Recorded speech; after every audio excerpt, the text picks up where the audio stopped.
Deep compassion means embracing the vulnerability of this life, taking all of life into our hearts.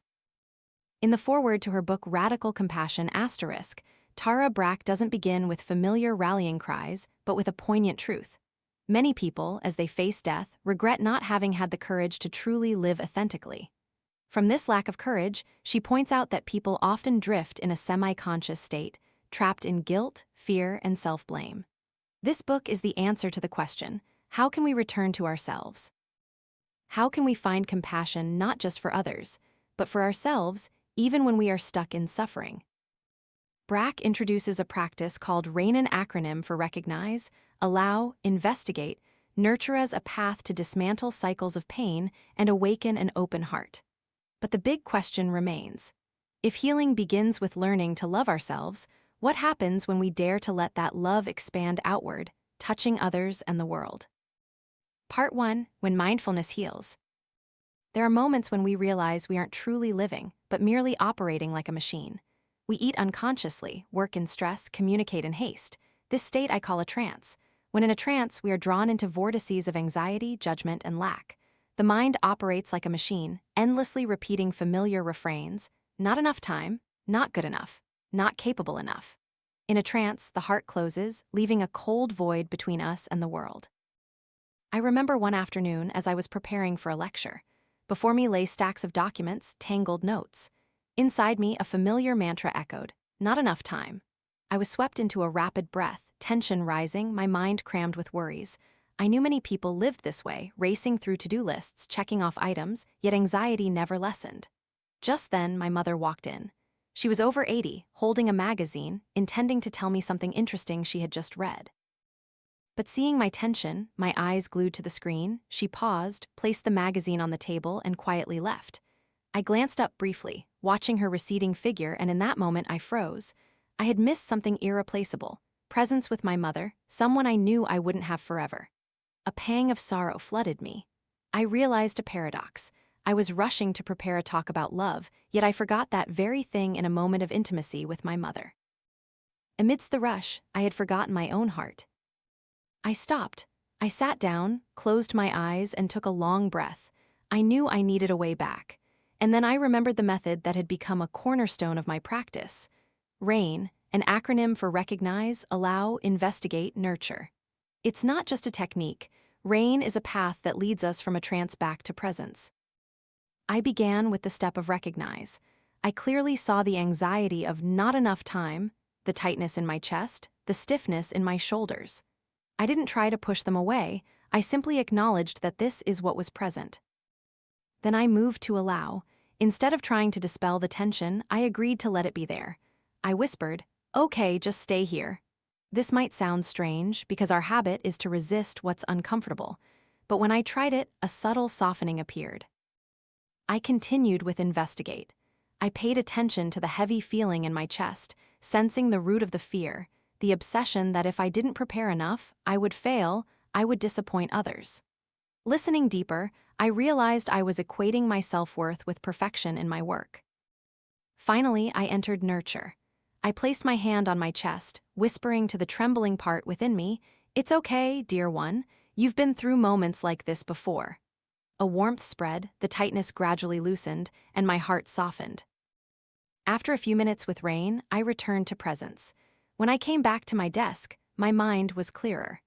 Ideas for the lecture flowed easily. But the most precious thing was that I managed to spend that afternoon walking with my mother. The moment of holding her hand, walking slowly on the small path, became an irreplaceable memory. RAIN doesn't erase anxiety or difficulties. It gives us space so that we are no longer controlled by them.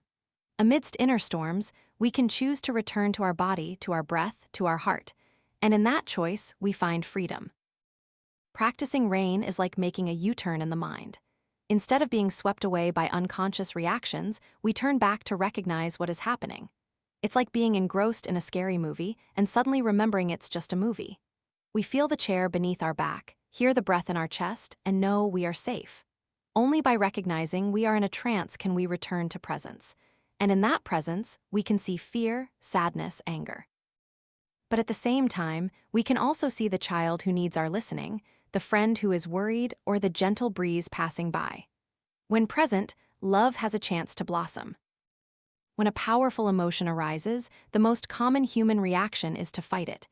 We tense up against fear, we dismiss sadness, we bury anger. But the paradox is that this very resistance increases the emotion's power. The first two steps of recognize and allow open another path, not to fight, but to listen.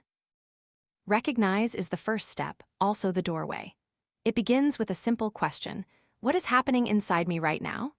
It sounds simple, but it is an act of courage. When we can name the emotion anxiety, anger, loneliness, shame, we escape being completely controlled by it, just like lighting a small lamp in the dark allows us to know where we are. Immediately after is the allow step. If recognize is opening our eyes to look straight, then allow is opening the door for that emotion to enter, instead of chasing it away. We nod. Okay, you're here. This doesn't mean we agree with wrongdoing or condone negative things. It simply means not denying reality. The emotion is already there. Our denial only makes it cling tighter. To illustrate the spirit of allow, I often recall a story about the Buddha. On the night of his enlightenment, sitting under the Bodhi tree, he was disturbed by Mara, the embodiment of fear, desire, and illusion. Mara unleashed countless temptations, threatening with storms and demons. But instead of chasing or fighting back, the Buddha simply said, "I see you, Mara. Come have tea with me." This story illustrates an important lesson. Invite discomfort to sit down like a guest. When fear comes, we can say, "I see you, just stay here." When anger arises, instead of exploding or suppressing it, we whisper, "You also have a place in my heart." In that allowing, there is a softening. But we need to be honest, allowing is not easy. Most of us live in the habit of saying no. We say no to fatigue, no to pain, no to sad memories. That no is etched into our bodies. Shoulders hunch, chests constrict, hearts close. It's also etched into our minds, harsh judgments, endless self-blame. A man once told me a story about his boss who often threatened to demote him. He immediately reacted with contracting fear, followed by self-blame, and then resentment towards his boss. This cycle of no trapped him within emotional walls, unable to find an escape. Another woman shared about her strained relationship with her son. Every time she received a short email from him, she would fall into a spiral of blaming herself, her son, and even her daughter-in-law. Each time, she became more locked in a feeling of abandonment. The significant thing is that this no never eliminated the emotion. It only made it take deeper root. But the moment we realize we are resisting, a crack appears. We can try whispering a yes. I clearly remember a student named Roger. He was a director at a large tech company known for his temper. His outbursts instilled fear in his employees, and his family also suffered greatly. His wife was the one who urged him to seek meditation. In our first meeting, he told me with resentment, "I hate the person I become whenever I get angry, but I can't stop." We tried going through the first 2 steps of RAIN together. Roger closed his eyes. Remembering a recent situation, I guided him to ask the question, "What is happening inside me?" He blurted out, "Anger, exploding pressure." Then I asked, "Can we let it be here?" Initially, he breathed rapidly, his whole body tense, but as he slowed his breathing, he gradually relaxed. "Yes," he whispered. I reminded him that allowing doesn't mean that yelling at others is acceptable. It only means not denying the anger. When we allow, we create a space for choice. Instead of exploding, we can listen. We can react differently. A few weeks later, Roger wrote to me. He recounted that during a meeting, when he was about to erupt at an employee, he remembered RAIN. He stopped, recognized, and then allowed the anger to be present. In that pause, he unexpectedly noticed the employee's desperate eyes. After the meeting, he learned the man's wife was seriously ill. There could have been an explosion, but it ended in an embrace. Roger's story shows the power of a small yes. Once we are willing to nod to an emotion, we are no longer entirely its victim. We return to being human with a more open heart. The no seems deeply ingrained in our reflexes. It arises even before we can think. A short message from a loved one makes us contract in insecurity. "No, I don't want to feel abandoned." A discomforting look at work makes us angry. "No, I won't accept being disrespected." A sad memory briefly appears. We immediately push it away. "No, I don't want to remember." Each no leaves a trace. The body tightens, breath shortens, eyes avoid or harden, the mind replays judgments. "I'm useless. That person is terrible. The world is unfair.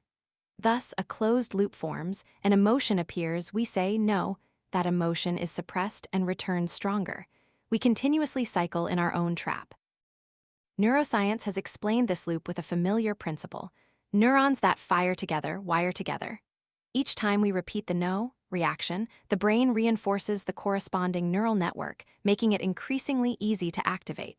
People prone to anxiety will become more anxious. Those prone to anger will explode more easily. Those who frequently self-blame will be more ready to condemn themselves. Today's no is the foundation for tomorrow's no. But the miracle is that the brain is not fixed, it has plasticity. This means we can completely train the brain to form a new reaction, and RAIN is that training path. Each time we recognize and then say, yes, even if it's just a small whisper, we carve out a new path in our neural forest. At first, that path is tiny, like a newly opened trail in a dense jungle, but the more we walk it, the clearer it becomes. Meanwhile, the old path, the path of resistance, is gradually forgotten. That is the power of practice. Not one grand transformation, but hundreds, thousands of returns, a little bit each time. A student in a retreat once shared with me that he used to be trapped in fear for many years, but after practicing RAIN regularly, he noticed a difference. The fear still appeared, but it was like a cloud passing across the sky. I am no longer the sky obscured, I am just watching the clouds. That statement stuck with me because it captures the spirit of RAIN. We don't eliminate emotions, we change our relationship with them. In daily life, moments of trance are often signaled by very subtle signs, if we bother to listen. Some people realize they just ate an entire bag of cookies without remembering chewing a single bite. Some suddenly find themselves comparing their body to everyone around them. Some suddenly feel their shoulders stiff after hours of anxious work. Each of these signs is a reminder flag, you are in a trance. And precisely then, we have an opportunity to return. The question is simple, am I in a trance or in presence? Posing that question is like flicking a light switch. Immediately we break free from complete identification. We have enough distance to breathe. In that distance, we can try uttering a yes, just a small nod, enough to remind us that we are opening up instead of closing down. When sad, we say, yes, this sadness is here. When afraid, we say, yes, this fear is present. When ashamed, we say, yes, this is also a part of me. The yes doesn't make the emotion disappear, but it transforms us from prisoners to free observers. I once witnessed, in a therapy session, a man who had believed his whole life that he wasn't good enough, burst into tears when he first whispered, yes, to emptiness. He no longer tried to deny it but looked straight at it. A woman who lived for many years in bitterness towards her daughter-in-law, when she tried saying, yes, to the pain of estrangement, softened instead of continuing to resent. She saw her deep yearning to be loved by her son. These moments illuminated the room, because in the instant of uttering a yes, they were no longer prisoners of emotion, but became open, compassionate human beings.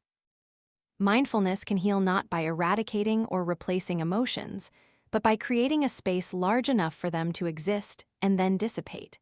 Within that space, the heart softens, the mind brightens, and we touch a profound part of ourselves, the part we had forgotten in the trance. One of the most important things I want to emphasize is that recognize and allow are not just internal experiences. They also leave biological imprints on the brain. Modern neuroscience indicates that the human brain has plasticity, meaning it changes its structure and connections based on habits and experiences. Every time we fall into the old spiral anxiety, self-blame, anger, we reinforce familiar neural networks, just like repeatedly walking on a path. The more footprints, the clearer the path. This is why many people feel they cannot escape negative habits, but thanks to this very plasticity, we can open a new path. Each time we pause, recognize what is happening, and then allow it to be present, we are not just performing a spiritual act, we are activating brain regions associated with self-awareness and compassion. Researchers describe this with the famous phrase, neurons that fire together, wire together.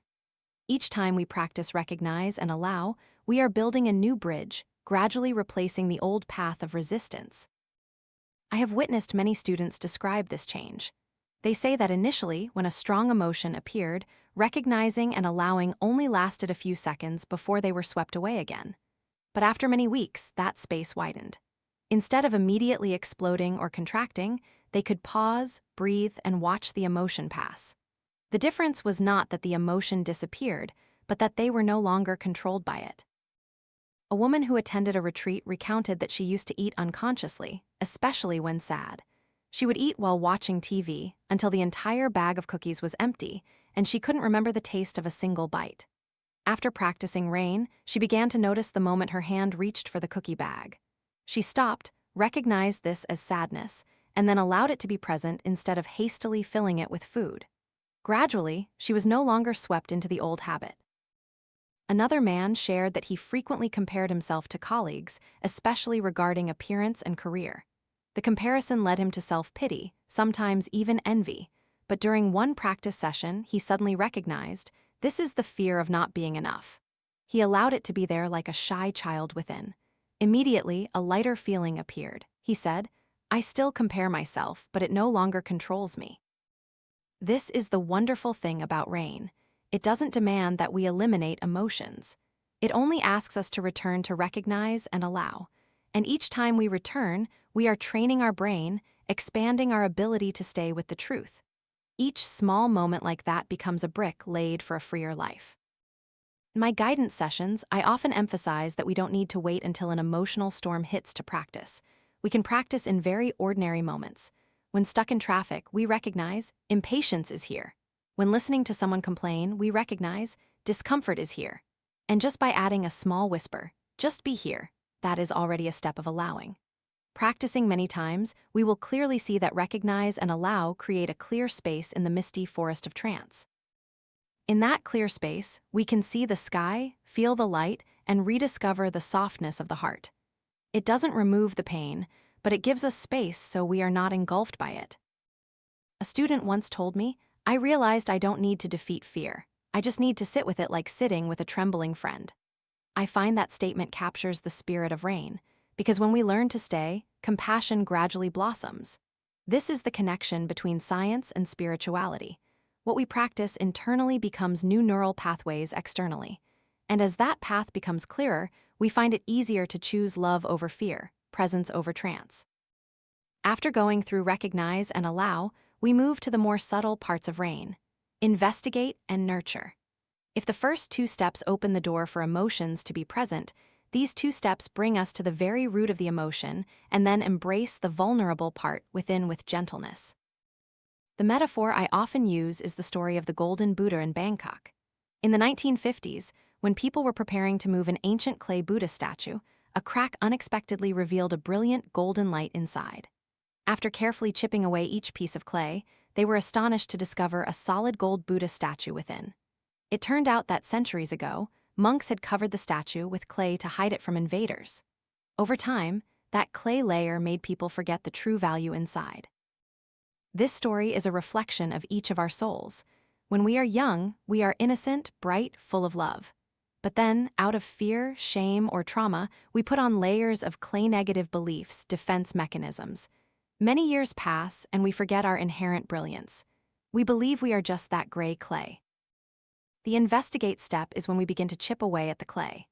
After recognizing and allowing the emotion, we turn inward and ask, what does this pain believe? What does it need? The question doesn't demand an immediate answer. It just asks for patient listening.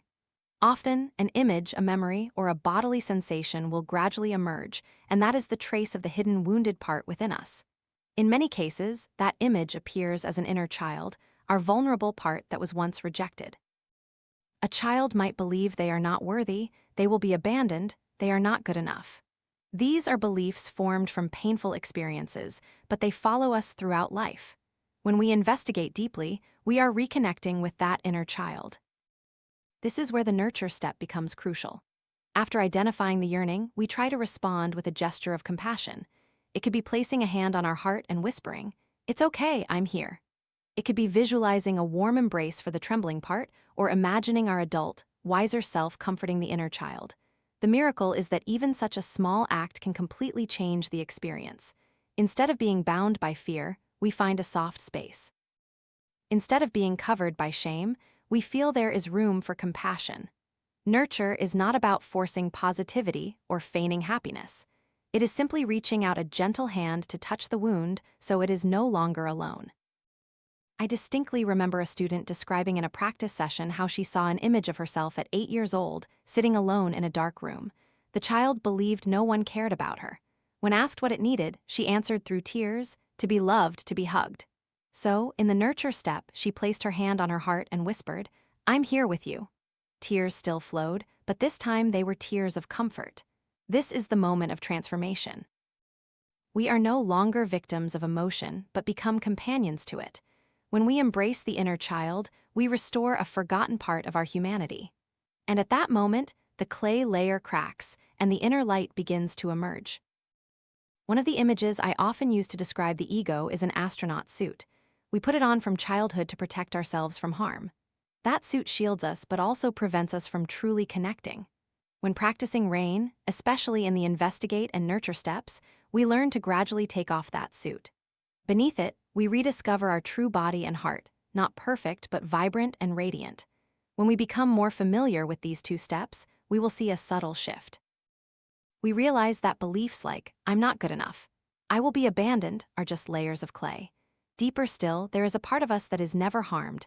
That is the gold, the open, kind, compassionate nature. Each time we nurture, we are reminding ourselves of that truth. Rain, therefore, is not just a way to deal with unpleasant emotions, but a journey of returning. Returning to see clearly that we are not just anger, fear, shame. Returning to touch our brilliant true nature, something busy life has made us forget. Perhaps the clearest way to see the power of investigate and nurture is through real stories. I want to tell you about Sophia, a young student I once met. Her story contains vulnerability, but also reveals a light. Sophia fell into a crisis after breaking up with her first love. The boyfriend she trusted suddenly left, leaving a deep wound in her. Every time she thought about school, friends, or anything related to old memories, her heart constricted, her breath quickened, her mind filled with despair. Many mornings, she couldn't get out of bed. Our conversations, Sophia easily recognized the critical voice in her head. "He never truly loved you. You're just a pathetic loser." Each time she heard these words, she buried herself in tears. Instead of pushing them away, we tried the second step, allow. Sophia trembled but softly nodded. "Okay, just stay here." Tears still flowed, but this time they were no longer an enemy. Once she allowed, I suggested Sophia move into investigate. I asked, "Where in your body does that feeling reside?" She placed her hand on her chest and said, "There's a dark, heavy area, like a stone pressing on my heart." I encouraged her to listen to that area, to ask what it believed. After a moment of silence, she whispered, "It believes I have no value, that eventually everyone will abandon me." This was a crucial moment. Sophia no longer only saw the current pain, but touched its root. It wasn't just the loss of a relationship, but an old wound, the fear of abandonment, the belief that she wasn't worthy of love. I continued, "If that part could speak, what would it want most?" Tears streamed down. She said, "It just wants to be loved, to be hugged, to be safe." That was the starting point of nurture. Sophia placed both hands on her heart, closed her eyes. I guided her to whisper the words she most wanted to hear. "Sophia, I'm here with you. You're not alone. You deserve to be loved." She repeated them, trembling at first, then gradually with more certainty. A warmth spread, replacing the heavy lump in her chest. In that moment, Sophia was no longer trapped in a spiral of self-blame. She was no longer a pathetic loser, as that voice screamed. She was the gentle, kind older sister embracing the child within. The last drops of tears that fell no longer carried the taste of despair but the taste of liberation. This is one of the points I call after rain, after the storm. When the 4 steps conclude, the air feels clearer. The mind brightens, the heart softens. Sophia said, "I feel like myself, the person I've always wanted to be." I've seen this repeated many times in others. A woman who carried lifelong guilt after nurturing her wounded part said she felt like she had breathed for the first time. A man who was addicted to alcohol, after embracing the child within, realized he no longer needed to drink to hide his pain. The power of the nurture step lies in changing our relationship with ourselves. Instead of being a tormentor, we become a friend. Instead of a judge, we become a protector. And in that change, a new person is born, not a perfect person, but a true person, daring to be vulnerable, daring to love. Sophia continued to practice rain many times afterward. She said the pain didn't disappear overnight, but each time she practiced, it became more manageable. She learned not to run from the fear of abandonment, but to sit with it like sitting with a sad friend. And gradually, she found a wider space within her heart, wide enough to hold both pain and hope. Rain doesn't promise to erase suffering. It only offers us a hand, reminding us that we are not alone in the dark. And when we are willing to reach out our other hand to grasp it, a light ignites from within. When the 4 steps of rain conclude, something often happens that I call after rain. Like the sky after a rain shower, the air is fresh, the light is new, plants sparkle with dewdrops. Similarly, after recognize, allow, investigate, and nurture, our mind and heart become clearer. A student once told me, after doing rain, I feel I'm no longer the main character in the story of suffering. I just sit and watch, and there's a strange openness. Another exclaimed, my heart softened.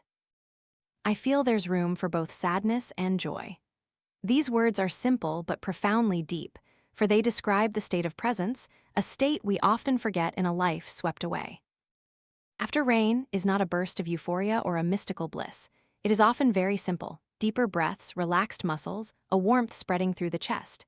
This very simplicity tells us that we have escaped the trance. We are truly present. The important thing is that the more often we practice rain, the easier it becomes to touch that freshness. The quiet space after the rain gradually becomes a familiar place. Instead of struggling for a long time, just a few seconds of pausing can bring us back. The brain also changes accordingly. Old networks of anxiety and resistance weaken, while connections of compassion and presence become stronger. Not only does it impact ourselves, but rain also affects how we show up for others. When we can sit with our own pain, we also become capable of sitting with the pain of loved ones. A mother, instead of scolding her child for being lazy, can recognize her child's anxiety and allow it to be present. A father, instead of lashing out at his family after a long, stressful day, can investigate his fear of failure within himself and nurture it with gentleness. These small actions create big changes in relationships. I remember a moment by my mother's bedside. She was in her final months. One time she woke up and saw me still sitting there, she gently smiled and whispered, "You're still here." Just 4 words, but they contain the full power of presence. I couldn't stop death from approaching, but I could stay, not resisting, not leaving. And in that presence, love appeared clearer than ever. This showed me that practicing rain is not just personal healing, but also a social act. When we return to presence, we bring that peace to others. When we learn to embrace fear, we also learn to embrace the vulnerability of humanity. This is the essence of radical compassion, love that doesn't exclude discomfort, doesn't deny imperfection. It expands to include everything. It begins with a nod to ourselves and then gradually spreads to the world. And this is also the reminder that concludes the entire first part: mindfulness can heal. When we practice rain, we create a clear space in the misty forest of trance. In that space, the light of love can shine, not because we force ourselves to be good, but because that brilliant nature is already there, just waiting for us to remove the covering clay. The way back, the way to open up, the way to rediscover presence. It teaches that suffering is not an end but a doorway. If we dare to step through it with the 4 steps of rain, we will see that after the rain, the sky was never truly lost. Part 2. Integrating rain into our inner lives. There is a deep, hidden trance many of us carry throughout life, the feeling of unworthiness. It appears in every corner of life, hidden in words, actions, even silence. The whispering voice, "There's something wrong with me." No matter how many achievements we gain, how many people we love, deep down there's a sharp needle pricking our heart. Never enough. This trance is no small matter. It becomes the root of constant anxiety, depression, addictive behaviors, and painful relationships. When we believe we are fundamentally flawed, we go through life both hiding and punishing ourselves. Everyday actions, from eating to loving, are tainted by a sense of inadequacy. I've met countless people who told me about this cycle. A brilliant man, head of a tech company, but every evening he drank himself to oblivion to silence the voice in his head. "You'll never be as good as they think." A woman in her 40s who raised 2 children successfully still often looked in the mirror and saw a failure. And it's not uncommon for young students to say that no matter how hard they try, they carry the heavy feeling, "I am not worthy of love." This belief is like a heavy suit of armor. It forces us to live defensively, always wary of others' opinions, always striving to compensate. But paradoxically, the more we strain, the more empty we feel because the inner voice keeps whispering, Not enough, never enough. As I write these lines, I remember the image of shedding old skin, like a snake that must shed its tight skin to grow. We also need to shed old beliefs to grow. But unlike snakes, we often cling to that skin, believing it to be our very self. Thus, the first step to liberation is to realize that the old layer is not us. In rain practice, we begin by recognizing when the feeling of unworthiness arises. We might catch it in a very ordinary moment, when someone expresses disappointment, when we see others' success on social media, when we recall an old mistake. The pang in the heart, the tightness in the stomach, these are echoes of negative beliefs. Next, we try to allow it to be present instead of pushing it away. This is the most difficult step, because who wants to look directly at feelings of shame and inferiority? But only by daring to let it be there can we move forward. Otherwise, we will always be running, always building thicker armor, and always straying further from ourselves. When we have enough courage, we step in to investigate. We ask, what is this belief saying about me? Who does it think I am? What does it fear will happen if I don't comply?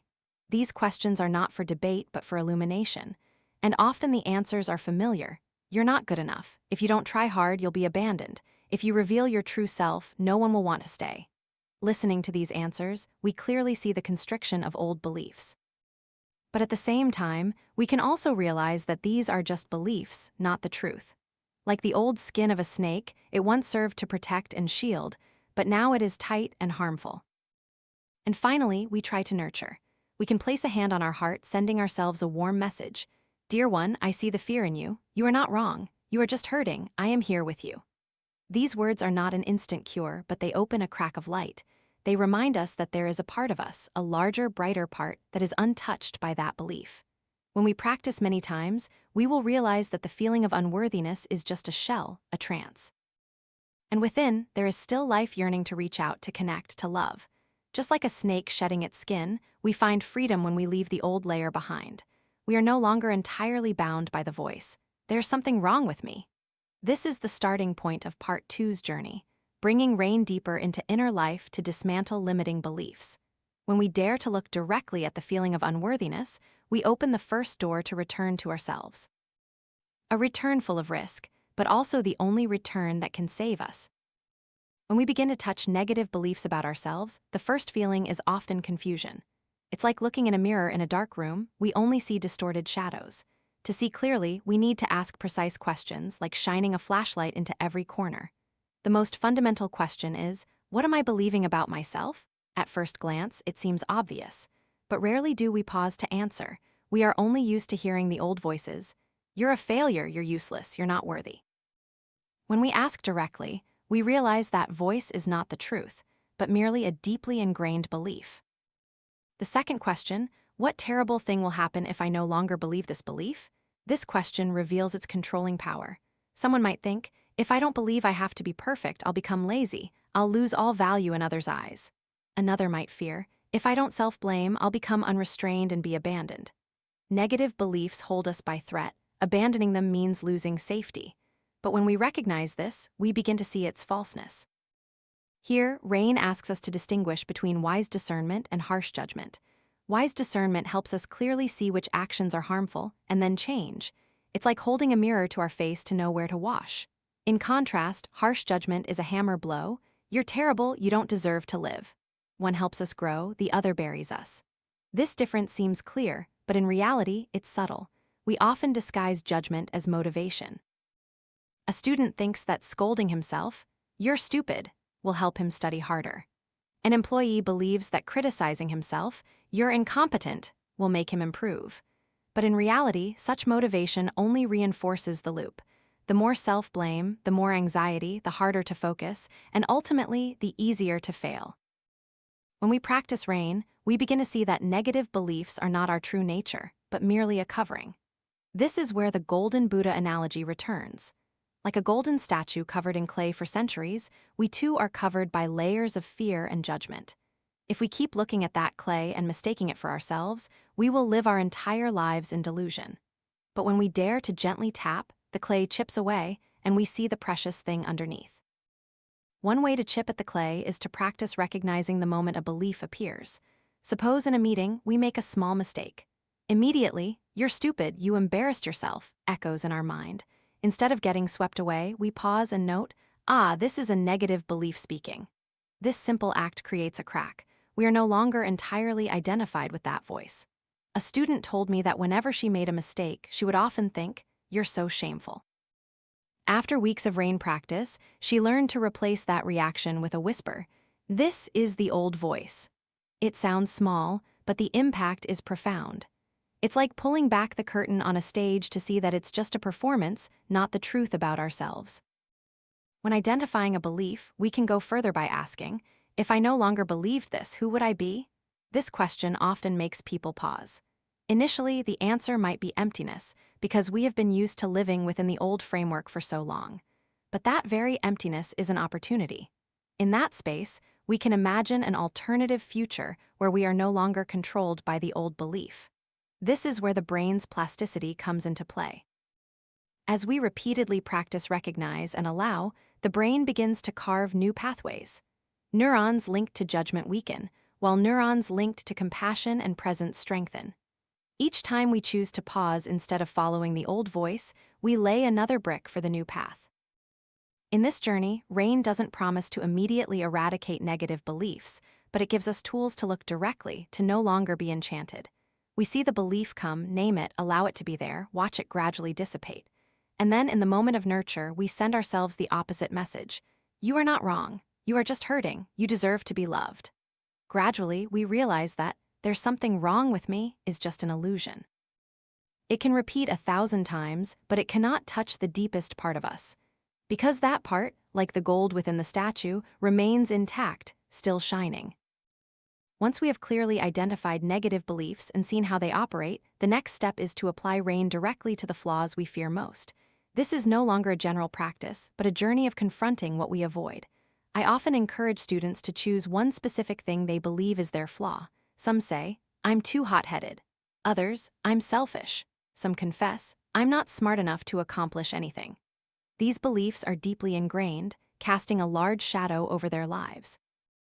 In RAIN practice, we begin by naming the flaw, feeling its manifestation in the body.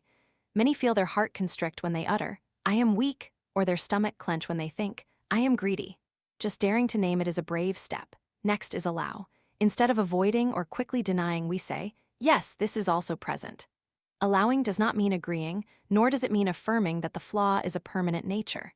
It simply means stopping the battle of denial. In that nod, a little space opens up. Then we step into investigate. This is the most difficult part because we must let the emotions related to that flaw reveal themselves. We can ask, "What does this flaw believe?" Someone might hear an inner response, "If you don't hide it, everyone will despise you." Or, "If you don't become perfect, you'll be abandoned." These are the thick layers of clay wrapped around the heart. It is at this point that the nurture step brings its liberating power. When we send a warm message to the part that is suffocated, we affirm that behind that layer of clay, there is still gold. A student once placed her hand on her stomach and whispered, "I know you're scared, but you're not abandoned. I'm here." Tears welled up, and in those tears there was a softening. The important thing is to realize we are not our flaws. Yes, we can be hot-headed, selfish, or have made mistakes, but these are only temporary manifestations, not defining our entire being. RAIN practice is like gently tapping at the clay, revealing the radiant true nature within. From here, the journey of bringing RAIN into inner life leads us to a deeper level. Shame. If the feeling of unworthiness is like an encompassing darkness, then shame is the sharp thorn in that darkness. It makes us shrink, makes us feel not only flawed but also undeserving of belonging. In our collective memory, there is a powerful image of confronting shame, the story of Siddhartha under the Bodhi tree. When Mara, the embodiment of fear and doubt, challenged him, asking, "Who gives you the right to sit here and seek enlightenment?" The Buddha did not argue, he did not try to prove himself. He simply quietly placed his hand on the earth, and the earth goddess appeared to bear witness to his belonging. That gesture is simple but holds immense power, affirming that we belong to this life without needing to prove our worth.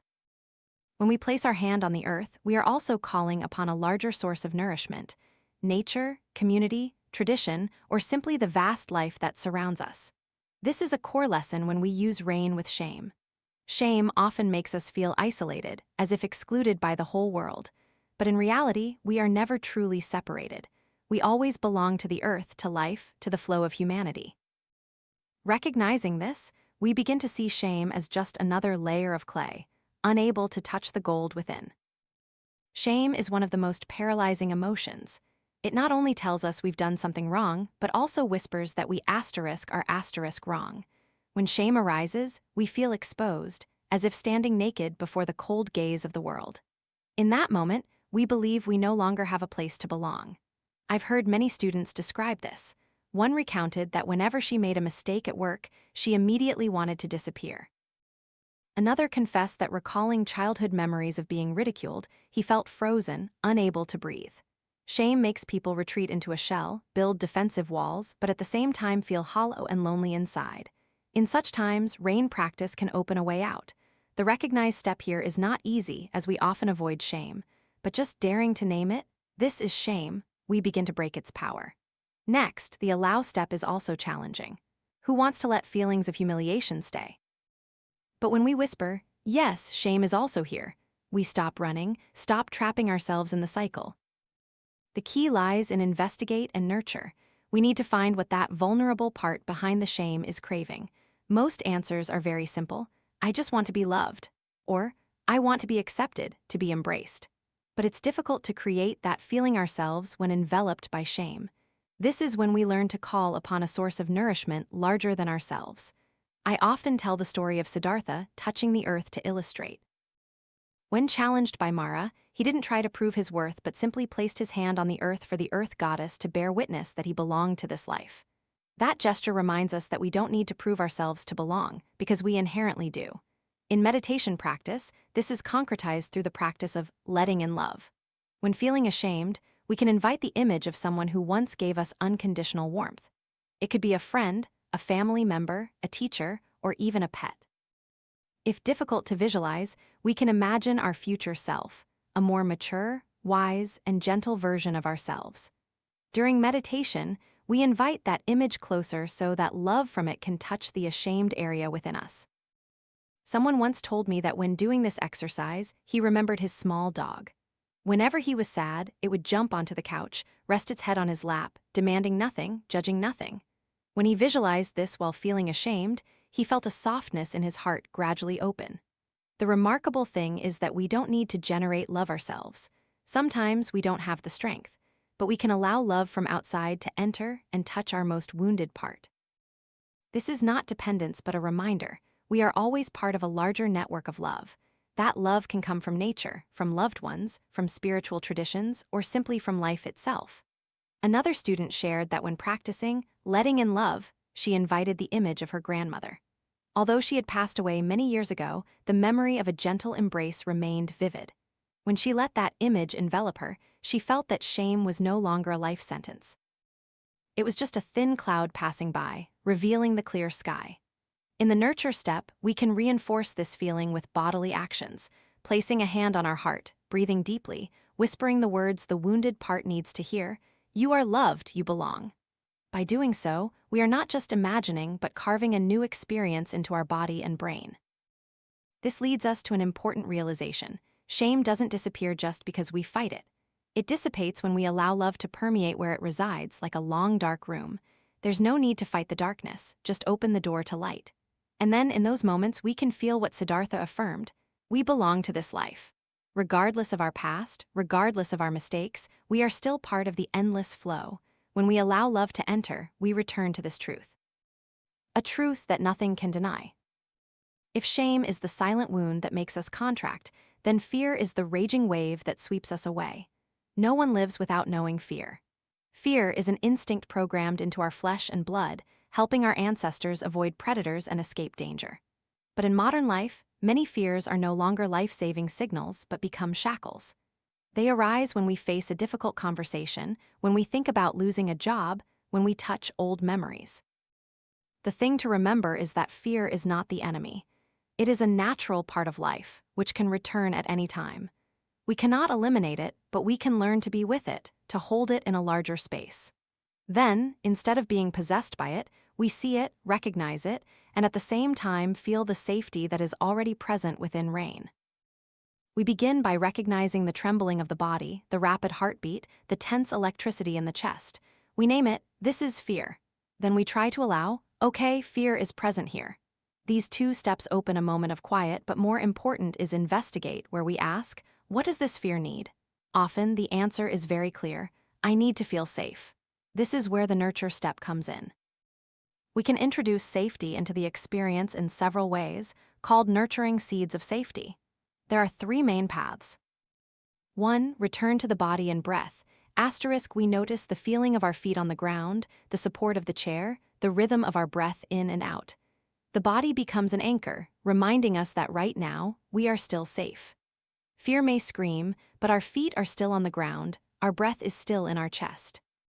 2. Send wise messages to ourselves. We can whisper, "You are safe, I am here," or "It's okay, you will get through this." These words may sound small, but they are like stepping stones on a dark path, helping us find our way in the storm. 3. Evoke a resource anchor. This could be an image of someone we trust, a friend, a teacher, or even a safe place or a memory that brought peace. When we visualize that resource nearby, fear no longer monopolizes all the space within us. One of my students once practiced by imagining sitting next to his grandfather, who used to take him fishing as a child. Just recalling the feeling of sitting by the lake, hearing the gentle lapping of water, and his grandfather's warm hand, he found stability again. Another woman visualized her daughter's arms around her, and the fear gradually dissolved into gentle tears. When we hold fear in this way, we begin to realize that fear is not our entire self. It is just a trembling part inside, needing to be embraced, like a child waking up in the middle of a rainy night. It doesn't need long explanations, just the safe embrace of an adult. When we become the adult for ourselves, fear is no longer a monster but a cry for comfort. I once guided a group of meditators to confront fear by placing their hands on their hearts and whispering, "I am here, I will not abandon you." Many broke down in tears because they realized their whole lives they had only known how to run from fear or be consumed by it, never once sitting down to listen and comfort it.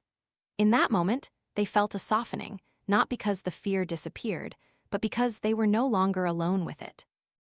The beauty of rain is that it doesn't ask us to extinguish fear, nor does it force us to be bravely courageous. It simply opens up the possibility of being with fear, seeing it, and at the same time seeing the vast space around it. In that space, fear is just a wave, unable to engulf the entire ocean. From being controlled by fear, we learn to befriend it.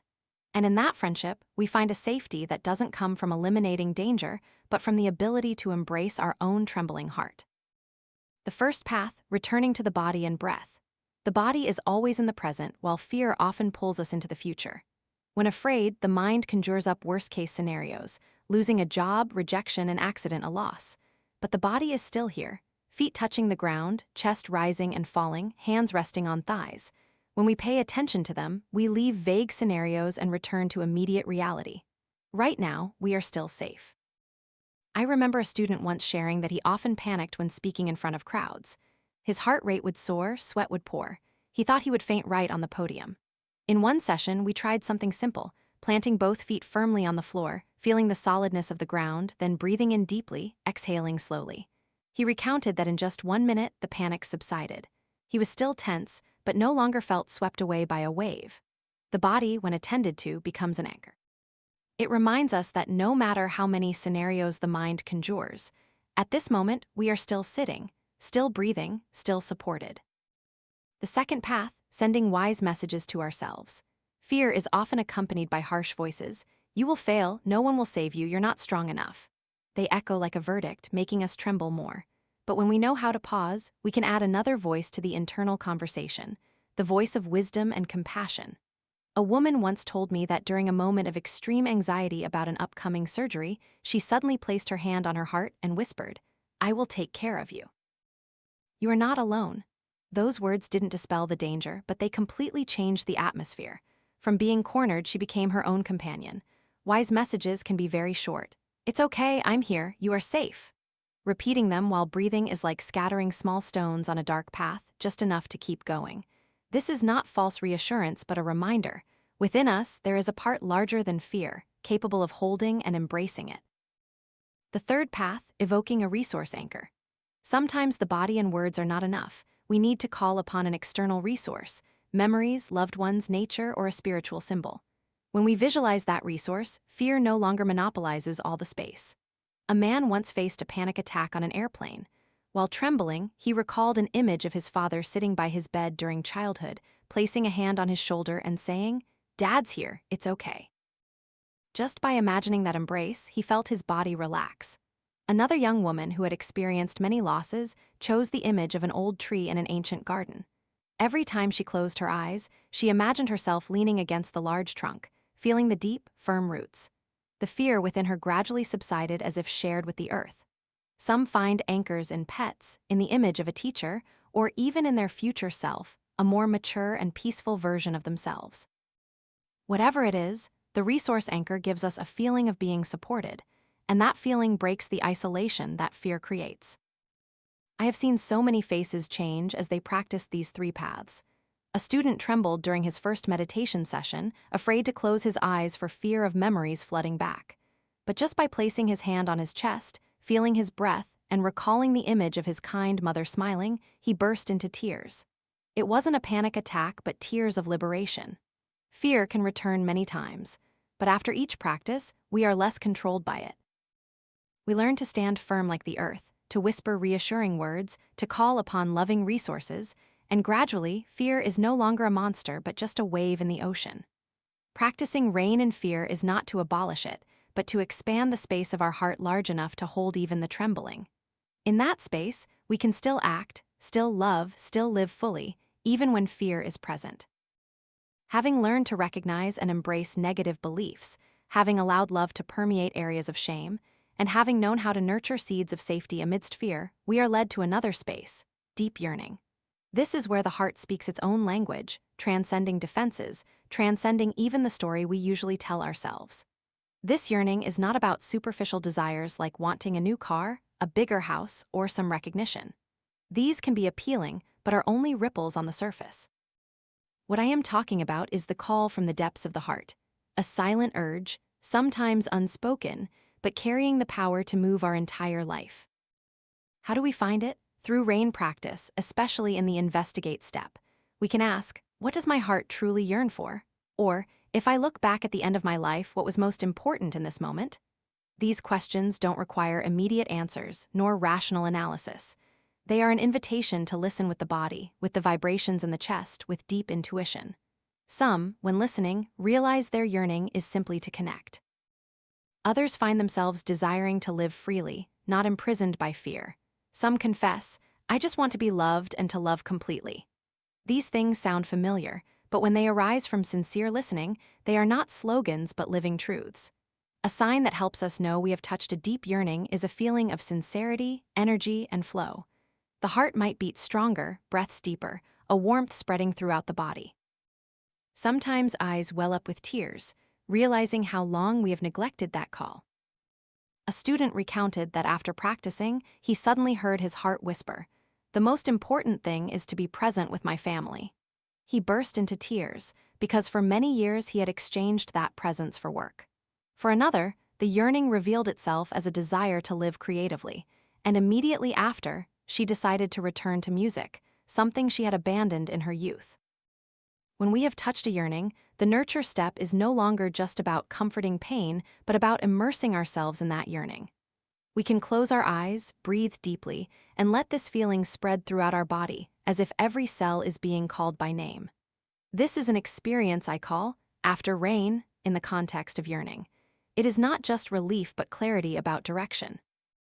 A middle-aged man once told me that in that moment, he saw his greatest yearning was to live kindly, so that when he departed, no one would feel abandoned. He said that just realizing that made every decision in his life suddenly clear. He was no longer lost in countless choices because his heart had shown the way. Sometimes the yearning doesn't appear immediately. We might only feel an emptiness or a vague sense. This is also okay.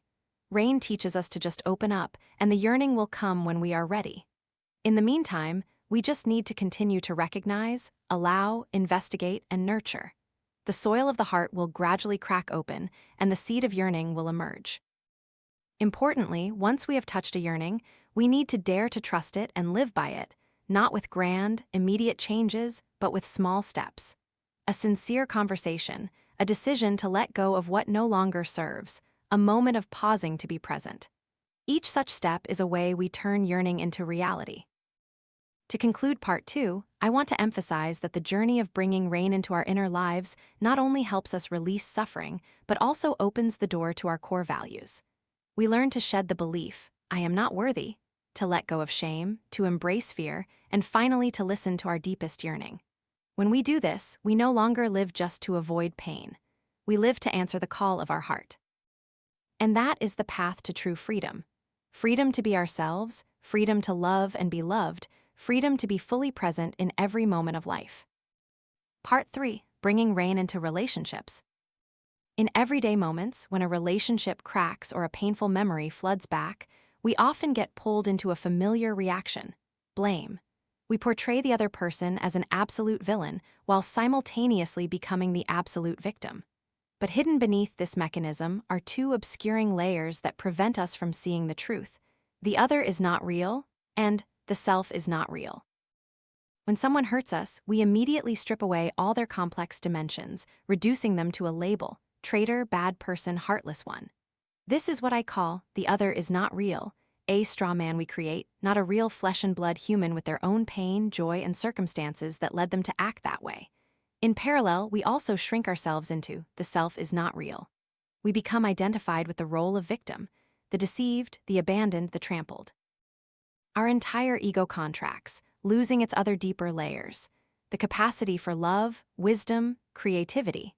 When both we and the other person become simplified images, forgiveness becomes impossible. This is why forgiveness cannot be commanded. We cannot force our will to forgive. Forgiveness is like a door that only opens when the heart is wide enough to see the other person and ourselves in full humanity. What can be done and needs to be done is to set an intention, to be willing to walk that path, even if we cannot reach the end immediately. This intention is the first step of the journey.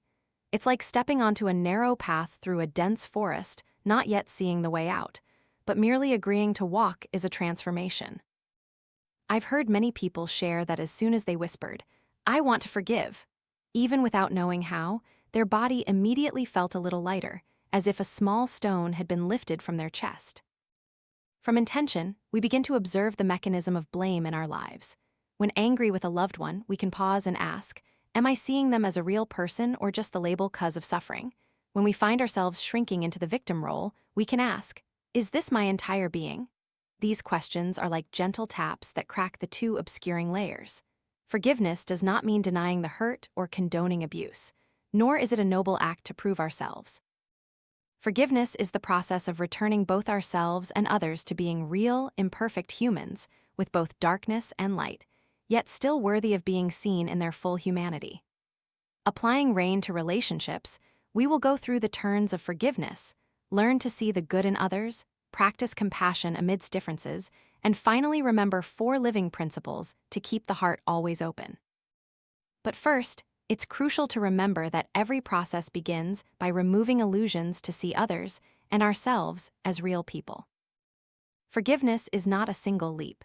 It's like a journey through different thresholds, and the first threshold is always the intention to forgive. This intention doesn't demand that we immediately open our hearts or erase all pain. It only requires a small nod. I am willing to try. This willingness is important for one reason. Forgiveness cannot be forced. If we use logic to command, you must forgive to be considered a good person, then the heart remains closed. Forgiveness is only real when we acknowledge the pain and simultaneously nurture the desire to break free from the shackles of resentment. The intention to forgive is the first crack in the wall of anger. From intention, the journey of forgiveness can go through 3 stages. Stage 1, intention to forgive. Here, we do not deny the wound, on the contrary, we acknowledge it. We might whisper, I cannot forgive right now, but I want to open up to that path.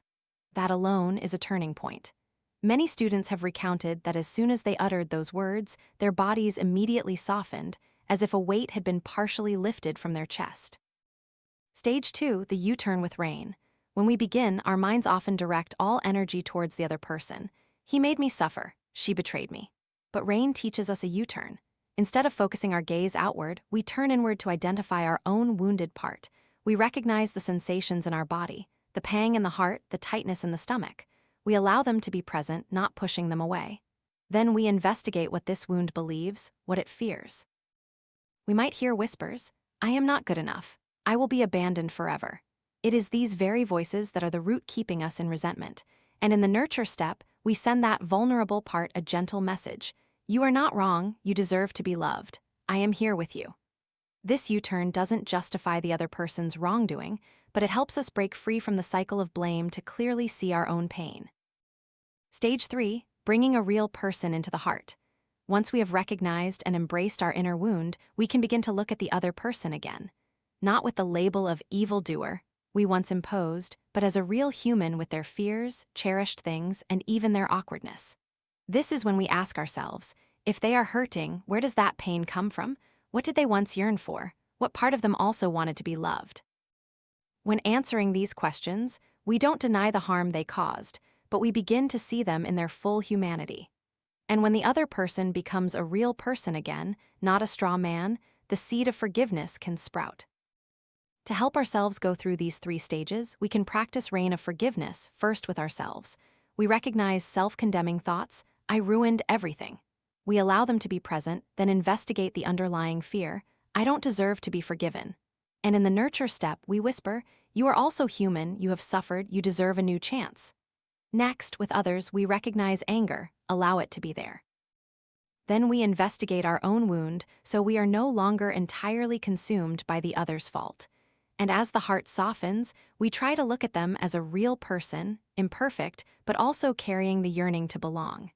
In the nurture step, we can send that image a whisper. May you also find peace. Forgiveness in rain is not a grand gesture, nor a wind that sweeps away the past. It is a step-by-step journey of dismantling 2 obscuring layers to see that we are not just victims and the other is not just a culprit. In that space, forgiveness becomes possible. Having stepped through the door of forgiveness, the heart gradually makes room for another capacity to emerge, seeing the good. Forgiveness helps us dislodge the arrow of blame. Seeing the good helps us sow new seeds for connection. It's not just about looking at someone's strengths, but about touching their fundamental goodness, the inherent brightness often covered by layers of dust from suffering and mistakes. To see the good, we can start with ourselves. The first practice is recalling positive qualities. Go back to a difficult situation in the past and remember what qualities supported you then. It could be patience, courage, the ability to care for someone, or simply honesty. When recalling this, we are shining a light on an inner part often forgotten when we focus only on mistakes. Another step is to remember those who nurtured us, parents, teachers, friends, or even a stranger who once lent a helping hand. When we think of them, we not only feel gratitude but also clearly see that goodness has flowed through our lives, nourishing us as we grew, and if it could be present in them, it is also present in us. This practice can become more powerful when expressed aloud. When we tell others what we cherish in them, their eyes light up, shoulders relax, faces soften. I have witnessed miraculous moments. A mother told her struggling son, I believe you are very courageous. You have overcome so many difficulties. That statement was like cool water poured on barren land. Here, we need to distinguish between ego-based good and fundamental goodness. Ego-based good refers to external achievements and qualities. They are valuable but can easily be inflated, and when lost, we crumble. Fundamental goodness, however, is not dependent on conditions. It is the capacity to love, the pure awareness, the inherent light. When we reflect fundamental goodness, we don't inflate others' egos but remind them of their unchanging true nature. When we bring this perspective to others, we gradually realize that the boundary between good and evil is not between us and them, but runs through each person's heart. When we see someone causing suffering, instead of rushing to condemn, we can pause to ask, what conditions led them here? It could be genetics, childhood trauma, social pressure, abuse they endured. This doesn't mean justifying their actions. But when we see the whole picture, we become less harsh and more easily touch the human part in them. Practicing seeing the good can be as simple as a silent whisper.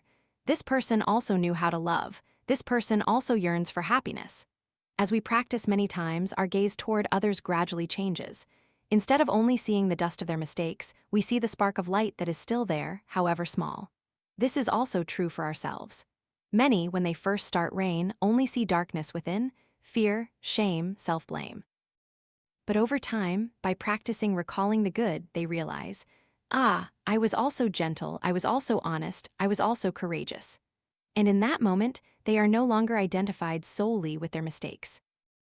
When we see the good, we begin to reflect it back, like standing before a mirror and showing each other the beauty the other has forgotten. The strange thing is that when reflected, people often soften. They realize they are not just their flaws, and they open up more to themselves and to others. At a deeper level, this is a reminder that we are not just waves but the ocean. Waves can be high or low, strong or weak, sometimes chaotic, but the ocean is always there, vast, inclusive. When we remember our nature is the ocean, we no longer fear the waves so much. And when we see others as the ocean, we become less attached to the waves of their behavior. Seeing the good, therefore, is not just a psychological technique but a way of living.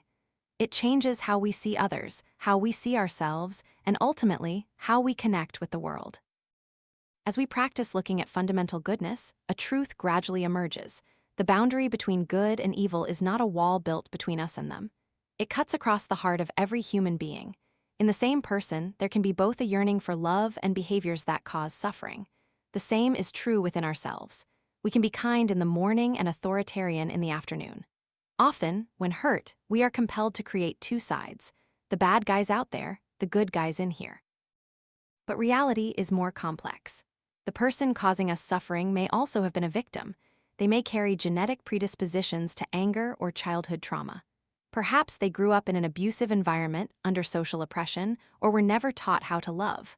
All these conditions contribute to their behavior today. When we see the whole picture, we no longer see just a villain but a complex human being. This doesn't erase their responsibility, but it opens a new path. We can both maintain boundaries to protect ourselves and see them with a broader perspective. This very perspective is the foundation of compassion. The same applies to ourselves. How many people live in a spiral of self-blame, believing they are entirely flawed?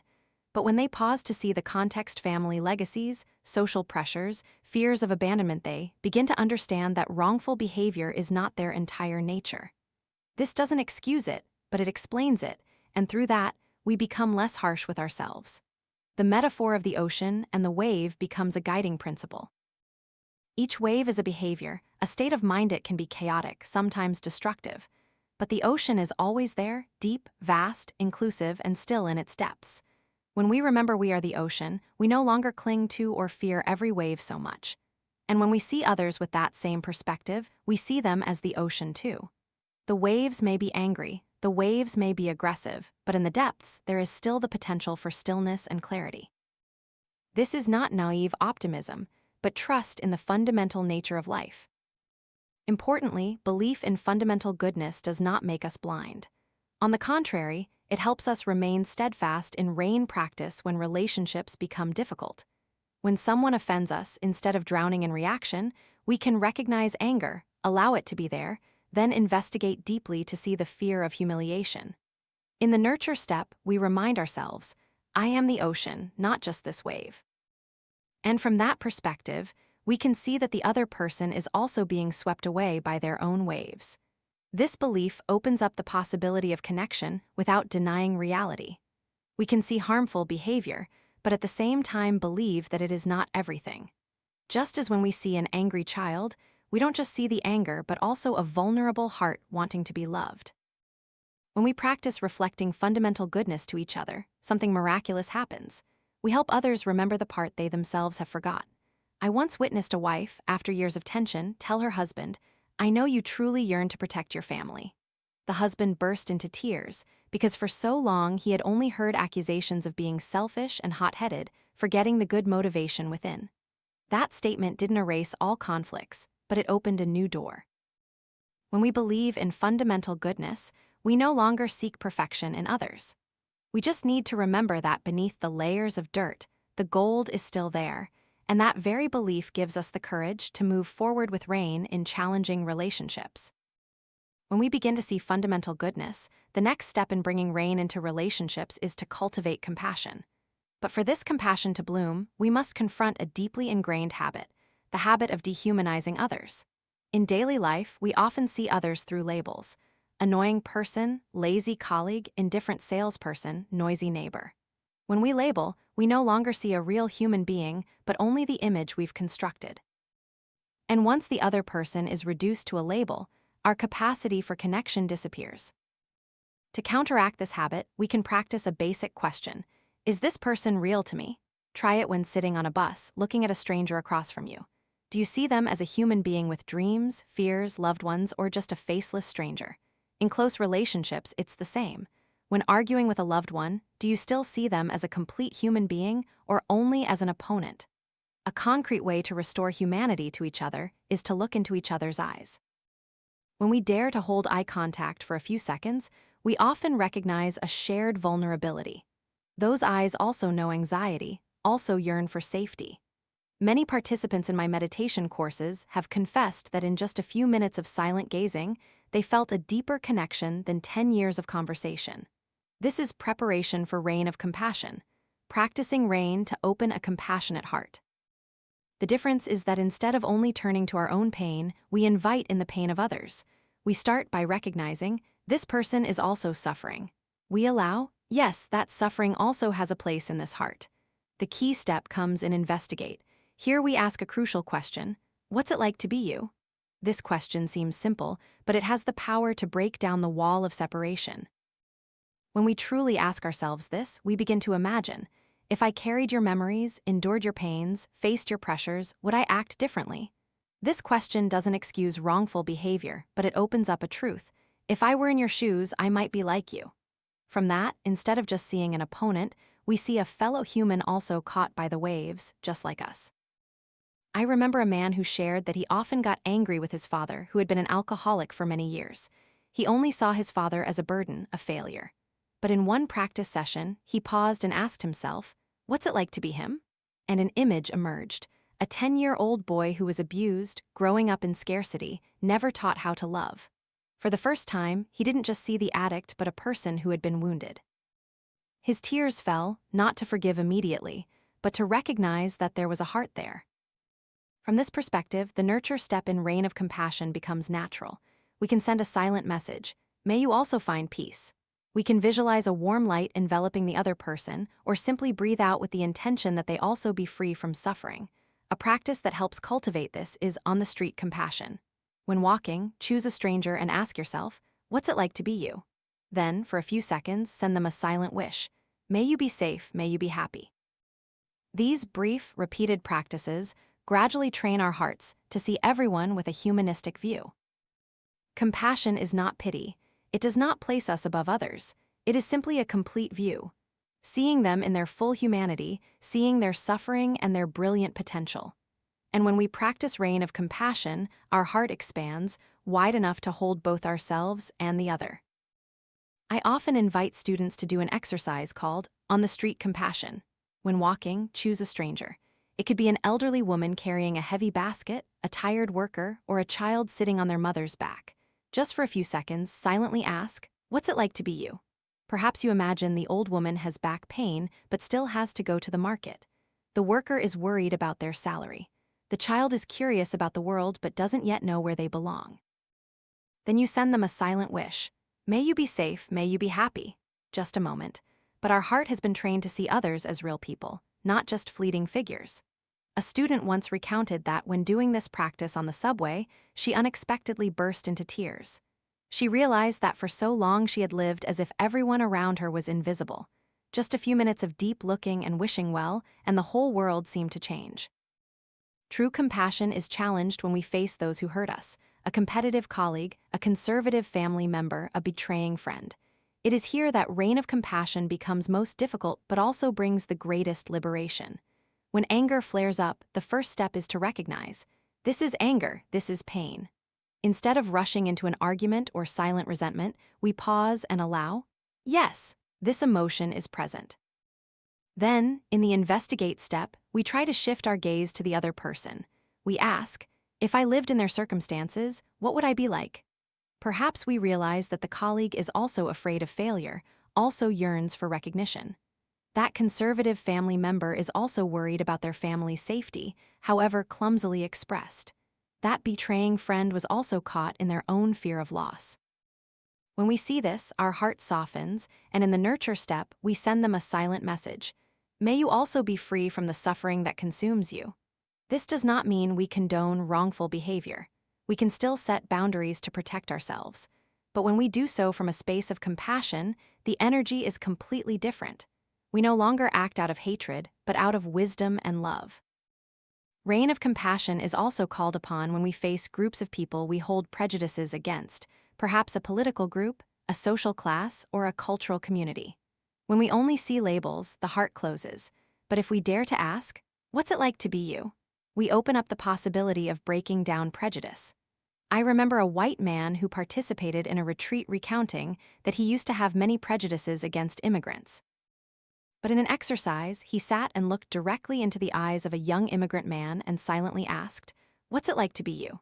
In silence, he imagined the fear of leaving his homeland, the insecurity of living in a strange place, the love for his family back home. When the exercise ended, he said his heart had never opened like that before. This is the power of reign of compassion.